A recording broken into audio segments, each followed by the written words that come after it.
Welcome to जय study. हमारा प्रयास आपकी सफलता। जी हाँ, आज हम बात करने वाले हैं मैथ्स स्पेशल क्लास और इसके तहत आज हम डिस्कस करेंगे और कंटिन्यूस करेंगे अपना पार्ट 2, क्योंकि पार्ट 1 हम पहले से ही कंप्लीट कर चुके हैं और पार्ट 2 में आज हम करने वाले हैं ratio and proportion. Ratio and proportion को बिल्कुल कंप्लीट करेंगे और जिसमें पार्ट 1 पहले से ही डन है और आज पार्ट 2 डिस्कशन करने वाले हैं। तो चलिए देखते हैं पार्ट 2 का आज का क्वेश्चन नंबर 1। क्वेश्चन नंबर 1 आपको दिया गया है कि 0.043 तथा 0.0129 का अनुपात कितना होगा। तो चलिए एक बार इस प्रश्न को देख लीजिएगा और प्रश्न को देखने के बाद ये क्वेश्चन मैंने इधर लगाया है। अब इस प्रश्न को सॉल्व करते हैं। क्वेश्चन में हमें जो नंबर दिया गया है 0.043 दिया गया है और इसके साथ अनुपात में बना हुआ है 0.00129। देखिए हम देखें तो दशमलव के बाद दाईं तरफ 3 संख्याएं हैं और दशमलव के बाद दाईं तरफ हमारी 5 संख्याएं हैं।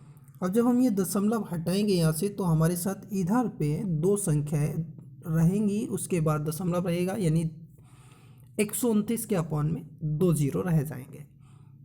अब 143 की टेबल पढ़ते हैं। 143 से एक बार और 143 से 3 बार।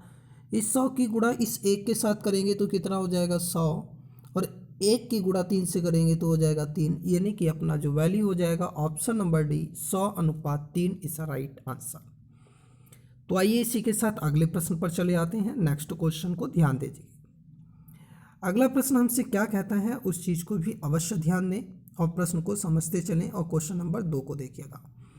क्वेश्चन नंबर 2 हमसे कहता है कि 4 की घात 3.5 है और 2 की घात 5 है, इसका अनुपात ज्ञात कीजिए।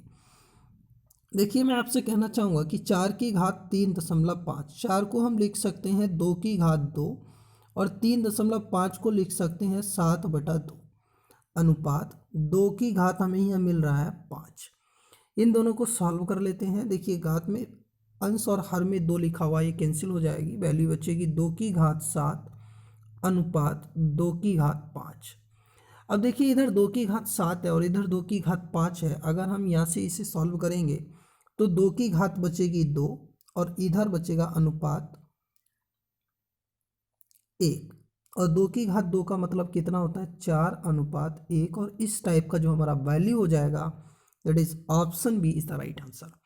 अब क्या होता है कि अक्सर कुछ स्टूडेंट्स ये चीज़ मिस्टेक कर जाते हैं कि वो केवल और केवल कंपैरिजन ऑफ पावर कर लेते हैं। तो ये चीज़ सदैव याद रखना, कंपैरिजन ऑफ पावर नहीं होगा। वेस इक्वल है ये चीज़ मानते हैं, लेकिन हमें यहाँ पे रेशियो बताना है, इसलिए जो सेम पावर होंगी वो कम हो जाएंगी, यानी 2 की घात 5 यहाँ से इसमें से 2 की घात 5 को कम कर देगी। तो जब 2 की घात 5 से ये 2 की घात 5 कम होगी तो 2 की घात 2:1 का अनुपात रहेगा, इसलिए इसका जो वैल्यू है वो 4:1 हो जाएगा। That is option B is right answer. चलिए नेक्स्ट क्वेश्चन देखते हैं। अगला प्रश्न हमें जो दिया गया है वो क्वेश्चंस अनुपात और समानुपात में है और इसमें हमसे कहा गया है कि दिए गए अनुपातों में जो सबसे बड़ा अनुपात है वो कौन सा अनुपात हो जाएगा। देखिए इस टाइप के क्वेश्चंस को करने के लिए सबसे बेहतरीन तरीका ये है कि आप जैसे चाहे कर सकते हैं, कोई फ़र्क नहीं पड़ता है, लेकिन मैं कहूँगा 7:15 है, 15:25 है, 17:25 है और 21:25 है। इन सब के मध्य का डिफरेंस एक बार ध्यान दें।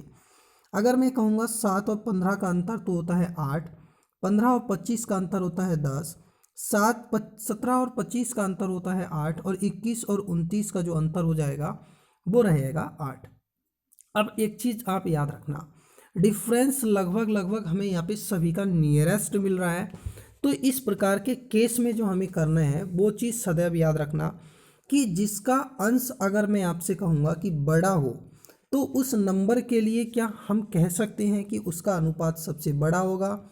एक केस नंबर फर्स्ट होता है और केस नंबर सेकेंड हमारे साथ जो इसमें बना हुआ होता है वो मैं आपसे बिल्कुल भली भांति समझा देना चाहूँगा और बता देना चाहूँगा कि जिसका अंश सबसे बड़ा है वही नंबर सबसे बड़ा रहता है, या फिर आप इसमें डिवीज़र वाला कॉन्सेप्ट लगा सकते हैं।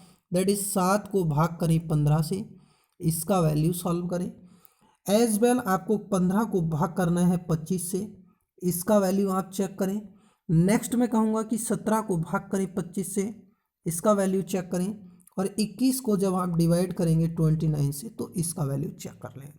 तो सबसे बेस्ट कॉन्सेप्ट है, आप किसी भी टेंशन में ना आए। देखिए जब 15 से 7 को भाग करेंगे तो लगभग 0.4 जाएगा, और जब 25 से 15 को भाग करेंगे तो ये हमारा लगभग 0.6 जाएगा, और 17 से जब हम 25 को भाग दें, 17 को जब 25 से भाग देंगे तो ये भी लगभग 0.6 आएगा। लेकिन 21 को जब 9 से भाग देते हैं तो 0.7 का रेशियो बनता है। इसलिए भी मैं आपसे कह सकता हूँ कि ऑप्शन डी बिल्कुल सही है। अदरवाइज मैं कह सकता हूँ कि जिसका न्यूमरेटर और डिनोमिनेटर दोनों बड़ा है लेकिन ओवरऑल न्यूमरेटर जिसका बड़ा है वही नंबर सबसे बड़ा अनुपात देगा, यानी ऑप्शन डी बिल्कुल सही आंसर हो जाएगा। चलिए तो इसी के साथ चौथे प्रश्न की ओर चले आते हैं। प्रश्न संख्या 4 में क्या कहा गया है इसे ध्यान दीजिएगा। क्वेश्चन में हमें a अनुपात v का वैल्यू दिया गया है, और a अनुपात v का वैल्यू 7:9 है, और दूसरा हमें b अनुपात c का वैल्यू दिया गया है, और v अनुपात c का वैल्यू 15:7 है। हमें यहाँ से a अनुपात c का वैल्यू निकालना है। तो इसके लिए पहले तो हम a अनुपात b अनुपात c निकाल लेते हैं। जब हम a अनुपात b अनुपात c लेंगे तो दो चीज़ें रहती हैं। देखिए यहाँ पे v हमें दिखाई दे रहा है, इन दोनों को या तो सेम डिजिट बना लो या फिर एज वेल। 15 सत्ते होता है 105, ठीक है, 15 नेमा होता है 135, और 9 सत्ते रहता है 63। अब यहाँ से a और c का वैल्यू उठा लो क्योंकि हमें चाहिए a और c। 105 और 63 को हमें सॉल्व करना है क्योंकि हमें जो वैल्यू चाहिए वो चाहिए सिर्फ और सिर्फ a अनुपात c। a अनुपात c निकालने के लिए 9 की टेबल अगर हम कहें तो थोड़ा सा हो सकता है कि आपको यहाँ पे समस्या रहे कि 9 की टेबल पढ़ने में, लेकिन मैं कहूँगा 105 और 63 एक ऐसा नंबर है जिसे हम एक कॉमन नंबर से डिवाइड कर सकते हैं, और वो कॉमन नंबर है हमारा 3। अगर मैंने इसे 3 से डिवाइड किया तो 3 तिया 9, 3 पंजे 15, और 3 से अगर हम इसे डिवाइड करेंगे तो 3 दूनी 6 और 3 एकम 3 हो जाएगा। अब नेक्स्ट अगेन रिपीटेड मैं आपसे कहूँगा कि 35 और 21 अनुपात हमें मिला है। क्या 35 अनुपात 21 हमें कहीं ऑप्शन है? ऐसा नहीं है। इसलिए हम क्या करेंगे, 7 की टेबल, 7 पंजे 35 और 7 तिया 21, और इस टाइप का ऑप्शन अपना ऑप्शन ए हो जाएगा। That is option A is the right answer. दूसरा कॉन्सेप्ट मैं आपको बता रहा हूँ, अगर आपको बेहतर लगे तो आप उसे भी यूज़ कर सकते हैं कि जो 9 लिखा हुआ है इस 9 को इस 15 को ये दोनों डिजिट बिल्कुल सेम कर लो, तब भी आप इस प्रश्न को भली भांति सॉल्व कर सकोगे। तो चलिए इसी के साथ अगले प्रश्न पर आते हैं। अगले प्रश्न में हमें जो वैल्यू दिया गया है वो बहुत भली भांति देखते चलिएगा। a अनुपात v का वैल्यू हमें बताया गया है कि a अनुपात b जो है वो हमारा 5:7 है। दूसरा हमें जो बताया गया है कि b अनुपात c का जो वैल्यू है वो अपना 6:7 है। तो आप यहाँ से ए बी सी का रेशियो बताइए कि कितना आएगा। तो इस प्रकार के केस में हम ए बी सी का रेशियो निकालने के लिए एज वेल चलते हैं। तो 5 की गुणा 6 से करेंगे कितना हो जाएगा 30, 6 की गुणा 7 से करेंगे तो कितना हो जाएगा 42, और 7 की गुणा 7 से करेंगे तो कितना हो जाएगा 49। अब हमें ऑप्शन पिक करना है 30, 42, 49, और ऐसा ऑप्शन ऑप्शन ए हो जाएगा। This one is the right answer. तो चलिए इसी के साथ अगले प्रश्न को ध्यान देते हैं। अगला और छठवां प्रश्न मैं आपके साथ यह डिस्कस कर रहा हूँ। बारी बारी से हर एक प्रश्न को ध्यानपूर्वक देखते चलें और स्वयं भी प्रश्न को सॉल्व करने का अवश्य प्रयास करें कि a अनुपात b अनुपात c अनुपात v और c अनुपात d हमें ट्रिपलेट दिया हुआ है, लेकिन फोर्थ वेरिएबल का क्वेश्चन है। इस टाइप के क्वेश्चंस में सबसे बेहतरीन तरीका होता है कि हमें a अनुपात d बताना है, और ऑप्शन जो होंगे वो नेक्स्ट पेज पर मैं आपको दिखाने वाला हूँ। इसके जितने भी ऑप्शन होने वाले हैं हमें a और d का रेशियो चाहिए।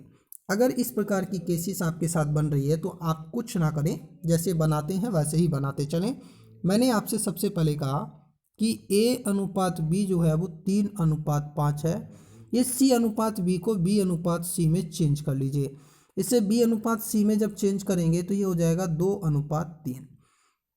पहले यहाँ से आप चाहो तो ए बी सी निकाल सकते हैं, बिल्कुल ए बी सी आप यहाँ से सॉल्व कर सकते हैं। ए हो जाएगा 3 दूनी 6, बी हो जाएगा 5 दूनी 10, और सी हो जाएगा 3 पंजे 15। अब हम यहाँ से ए बी सी सॉल्व कर चुके हैं। हमें सी और डी का भी रेशियो दिया गया है, हम उसे भी ले लेंगे और फिर ए और डी का वैल्यू सॉल्व कर पाएंगे। सी अनुपात डी का वैल्यू आप यहाँ देख लीजिए 5:6 है। आइए इसे थोड़ा सा ऊपर कर लेते हैं। सी अनुपात डी भी हमें दिया हुआ है। अब हमने यहाँ लिखा सी अनुपात डी, और सी अनुपात डी का जो वैल्यू है वो है हमारा दिया हुआ 5:6। सी और डी का जो रेशियो है वो कितना है भाई, 5:6। तो 5:6, क्योंकि सी के प्लेस पर हम सी लिखेंगे, बाकी किसी की टेंशन नहीं लेंगे। अब हम देख रहे हैं सी यहाँ भी है और सी यहाँ भी है, लेकिन यहाँ पे सी 5 है और वहाँ 15 है, इसलिए इसे ट्रिपलेट कर लेंगे, यानी 3 से गुणा कर लेंगे और सी इक्वल कर लेंगे। तब जो हमें यहाँ से ए और डी का वैल्यू चाहिए वही हम डायरेक्ट ले लेते हैं कि ए रेशियो डी चाहिए। ए का वैल्यू कितना हो गया 6, और इसी प्रकार से अगर हम डी की वैल्यू बात करें तो 6 तिया कितना आया 18। अब 6:18 का केस आपके साथ बना हुआ है। दो अब वैल्यू बनती है कि हमें ऑप्शन 6:18 में दिया है, बहुत अच्छी बात है, और नहीं दिया है तो और ज़्यादा अच्छी बात है। अब 6:18 आपके साथ बना हुआ है, मैं आपको ऑप्शन दिखाई देता हूँ कि ऑप्शन क्या है। एक बार ध्यान से देख लेना, 12:36 है, 12:15 है, 15:36 और 11:36 है। अब आ जाइए इसकी तरफ, इसे हमें सेम ऑप्शन में बनाना है, तो हम इसे क्या कर लेंगे, दोनों तरफ 2 से गुणा कर लेंगे और वैल्यू क्या हो जाएगी भाई, 6 का 2 गुना 12 और 18 का 2 गुना हो जाएगा 36, यानी हमारा जो आंसर हो जाएगा 12:36 हो जाएगा। और ऐसा ऑप्शन पिक करने के लिए हमें कहाँ जाना पड़ेगा, ऑप्शन ए की तरफ। ये 6-1 क्वेश्चन का आंसर था। आइए इसी के साथ मैं अब आपको 7वें प्रश्न की चर्चा कर लेता हूँ, क्योंकि क्वेश्चंस एक से एक बेहतर है। अगर आपको लग रहा है कि इसका साइज छोटा है तो भी आप बताते चलें, साइज क्वेश्चंस का इंक्रीज कर लिया जाएगा, लेकिन साइज सिर्फ मैं आपको स्पेस के अकॉर्डिंग एडजस्ट कर रहा हूँ, इसलिए थोड़ा टेंशन ना लें। हमें अगला क्वेश्चन 7 नंबर, अगेन वही वैल्यूज दिया है, ए वी वी सी और सी डी का अनुपात दिया हुआ है, और हमें जो सॉल्व करना है वो सॉल्व करना है डी सी वी ए का कॉन्सेप्ट।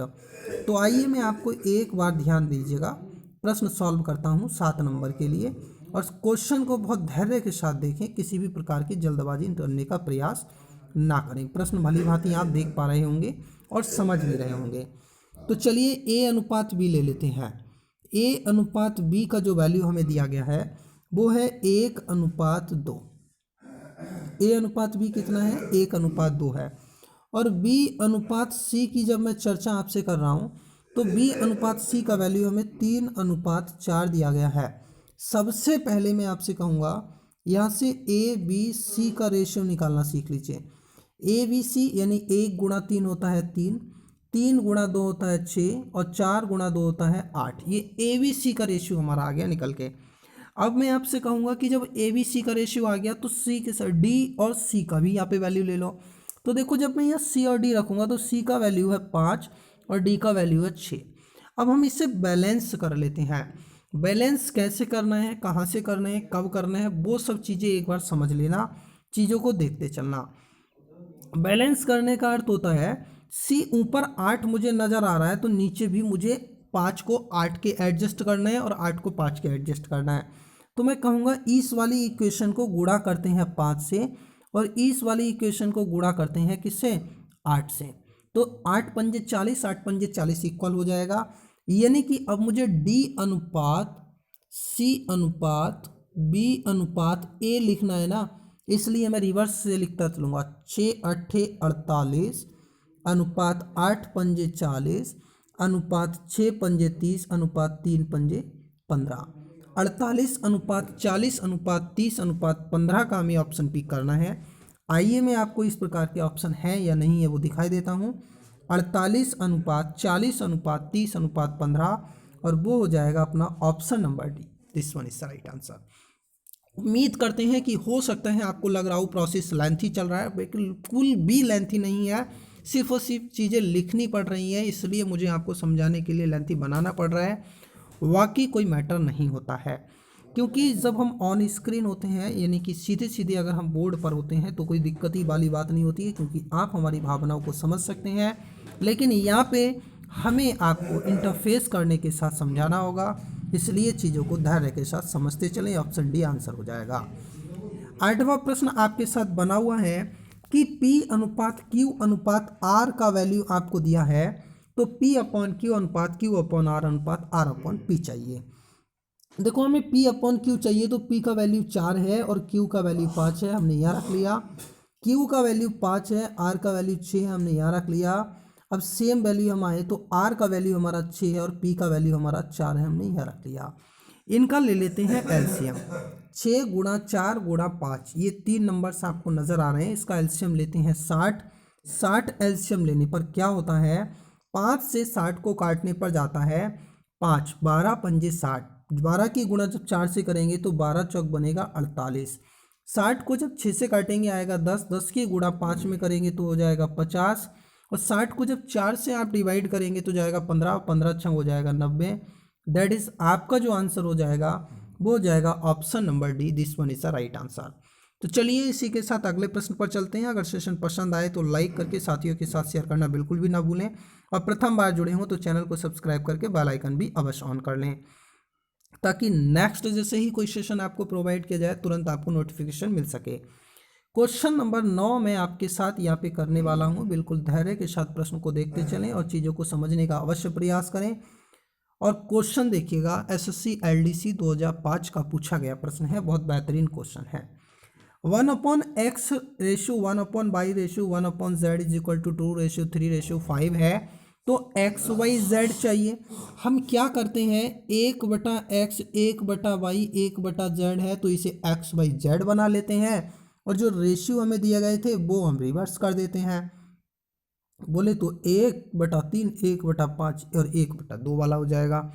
इन सब का एलसीएम मैं आपसे कहना चाहूँगा कि एलसीएम लीजिएगा 30। 30 को जब हम 2 से काटेंगे तो कितना आएगा 15, 30 को 3 से डिवाइड करेंगे आएगा 10, और 30 को जब 5 से डिवाइड करेंगे तो आएगा 6। अपना जो आंसर हो जाएगा इस प्रश्न का 15:10:6 हो जाएगा, और 15:10:6 अब हमें देखना है ऑप्शन, तो option D is a right answer. So I hope कि क्वेश्चन नंबर 9 भी आपको प्रॉपर तरीके से क्लियर होगा। चलिए तो इसी के साथ 10 नंबर प्रश्न करते हैं। एसएससी सीजीएल मेंस परीक्षा 2018 का क्वेश्चन पूछा गया है। देखिए प्रश्न कितना बेहतरीन है। हमें दिया गया है 6a is equal to 4b is equal to 9c, और यहाँ से a b c निकालना है। मैं आपसे कहूँगा जो 6a इज इक्वल टू दिया गया है आपको 4b, और इज इक्वल टू आपको लिखा दिखाई दे रहा है 9c। आपको जब कभी भी ए बी सी का वैल्यू यहाँ से निकालना है तो आप एक नेक्स्ट कांस्टेंट ले लें, कोई भी कांस्टेंट। जैसे मैंने एक कहा के, यहाँ पे एक वैल्यू ले लिया। जब 6a की वैल्यू k के बराबर होगी तो यहाँ से a की वैल्यू कितने लिख सकते हैं आप, ky6 लिख सकते हैं। एज वेल b की वैल्यू आप कितने लिख सकते हैं, ky4 लिख सकते हैं। बेसिक से करा रहे हैं इसलिए ये टेंशन आपको हो सकती है, लेकिन इन सब चीज़ों की ज़रूरत नहीं पड़ेगी। देखना नया कॉन्सेप्ट भी बताने वाला हूँ मैं आपके लिए। अब हमें यहाँ से इन तीनों का रेशियो चाहिए, हमें इनका वैल्यू मिल गया। रेशियो क्या हो जाएगा भाई, ky6 ratio ky4 ratio ky9। इन सब का एलसीएम ले लेना है। इन सब का एलसीएम मैं आपसे कहूँगा कि ऐसा नंबर पिक करो जो 6, 9 और 4 तीनों से डिवाइड हो। सबसे एलसीएम लेने का सबसे बेस्ट तरीका है सबसे बड़ा वाला नंबर पिक कर लो। आप अगर सबसे बड़ा वाला नंबर पिक करोगे तो आपको क्या मिल जाएगा, 36। 9 का 2 गुना करो 18, 18 4 से डिवाइड नहीं होगा, 36 4 से भी हो जाएगा, 6 से भी हो जाएगा, 9 से भी होगा। 36 को 6 से भाग करेंगे 6 आएगा, 36 को 4 से भाग करेंगे 9 आएगा, 36 को 9 से भाग करेंगे 4 आएगा। जो हमने कॉएफिशिएंट वाला लिया था, जो कांस्टेंट हमने लिया था के, उससे कोई फ़र्क नहीं पड़ता क्योंकि तीनों में सेम रिपीटेशन है और ये रेशियो है, कैंसिल आउट हो जाता है। लेकिन हम अगर इस तरीके को नहीं भी करना चाहें तो हमारे पास एक बेहतर तरीका मैं आपको और भी समझा देता हूँ, उसे भी आप देखते चलें और चीज़ों को समझते चलें ताकि आपको इतनी टेंशन की ज़रूरत ना पड़े।